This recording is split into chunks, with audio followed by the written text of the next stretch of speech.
हरे कृष्णा, राधे राधे। आज हम आपको श्रावण मास का 14वां अध्याय सुनाएंगे। भगवान शंकर ने सनत कुमार से कहा, अब मैं तुम्हें श्रावण शुक्ल पंचमी को किए जाने वाला नाग पंचमी व्रत के बारे में बताता हूँ। ध्यानपूर्वक सुनो। साधक को चाहिए कि वह एक दिन पहले केवल एक समय भोजन करे। नाग पंचमी वाले दिन स्वर्ण या रजत निर्मित नाग लेकर नक्त व्रत करना चाहिए। नक्त व्रत रखकर बढ़ई या कुम्हार से 5 फनों वाला नाग बनवाकर उसकी पूजा करनी चाहिए। अपने घर के मुख्य द्वार के दोनों तरफ गोबर के 5 फनों का नाग बनाकर कटोरे में दूध रखकर उसकी धूप, दीप, गंध, अक्षत, करवीर, मालती, चमेली तथा चंपा के फूलों से पूजा करनी चाहिए। ब्राह्मणों को शुद्ध घी के लड्डू तथा खीर का भोजन करना चाहिए।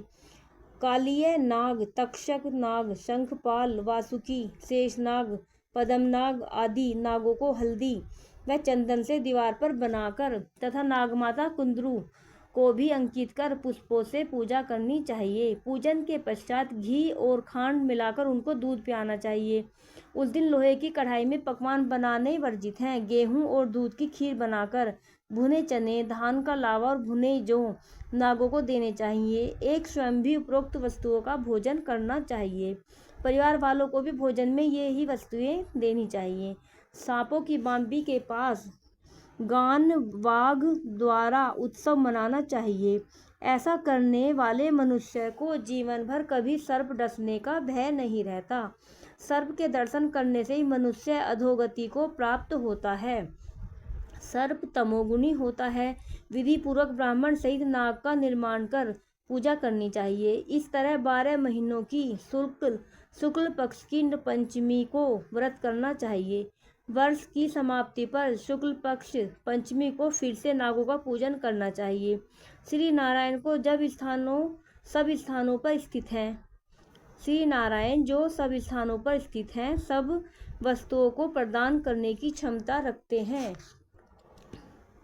अपराजित हैं, उनको स्मरण कर निम्न वचन कहने चाहिए। हे प्रभु, मेरे वंश में हमारे पूर्वजों में से जो भी सर्पों के दंश से अधोगति को प्राप्त हुए हों, वे इस व्रत से तथा दान से मुक्ति को प्राप्त हो जाएं। इस प्रकार उच्चारण कर सफेद चंदन युक्त चावल के पानी को भक्तिपूर्वक वासुदेव श्री कृष्ण के निर्मित जल में छोड़ देना चाहिए। इस प्रकार व्रत, पूजा और दान से साधक के वंश में सर्प दंश के कारण मरे होंगे या भविष्य में मरने वाले होंगे। हे सनत कुमार, वे सब सर्प योनि से मुक्त होकर स्वर्गलोक में पहुंच जाएंगे। इस प्रकार व्रत करने वाला अपने वंश का उद्धार कर शिवजी के सानिध्य में पहुंच जाता है।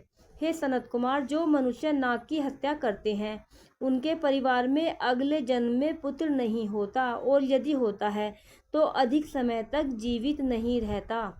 महिलाओं को भी कृपणता के कारण भी प्राणी की सर्प योनि प्राप्त होती है। जो दूसरों की अमानत हजम कर जाते हैं, वे भी सर्प योनि में जाते हैं। जो प्राणी विभिन्न कारणों से सर्प योनि में चले जाते हैं, उनके उद्धार का एकमात्र रास्ता नाग पंचमी का व्रत ही है।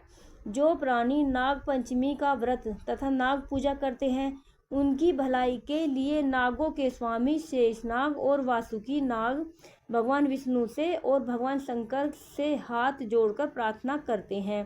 शेषनाग और वासुकी नाग की प्रार्थना पर भगवान विष्णु और भगवान शंकर उन लोगों की सब मनोकामनाएं पूर्ण करते हैं। वे प्राणी नाग लोक में अनेक तरह के भोगों को भोग कर वैकुंठ लोक में जाते हैं। राधे राधे। बोलो शंकर भगवान की जय।